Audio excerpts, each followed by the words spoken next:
மார்கழி மாத அதிகாலை. சூரியன் இன்னும் முழுதாய் எழவில்லை. அம்மா என்ற சத்தம் காற்றில் கரையும் முன் நான் கிணற்றடியில் குளித்து சிற்றுண்டியே ஒரு கை பார்த்துவிட்டு வாசலுக்கு ஓடிவிடுவேன். அங்கே என் நண்பர்கள் கூட்டம் காத்திருக்கும். கையில் பம்பரமும் பையில் கண்ணாடி கோலிகளும் சத்தமிடும். இங்க வாடா பாண்டி என்று சத்தம் போட எங்கள் ஆட்டம் ஆரம்பிக்கும். பம்பரத்தின் சுரீர் என்ற சத்தமும் நிலத்தில் கோலிகள் ஓடும் கிளிக் கிளிக் ஓசையும் தான் எங்கள் அன்றைய இசையே.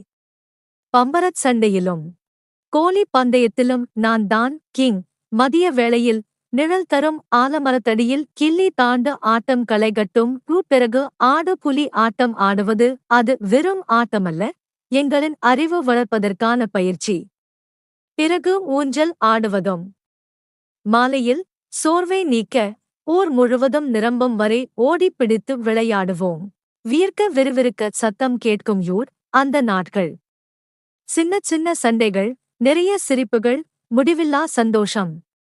மீண்டும் ஒருமுறை அந்த குழந்தை பருவத்துக்குள் சென்றுவிட மாட்டோமா என்ற ஏக்கம் ஒரு குட்டி அலையாய் என் நெஞ்சுக்குள் எழுகிறது. அந்த நினைவுகளின் ஈரப்பசைதான் என்றும் நம்மை வாழ வைக்கிறது.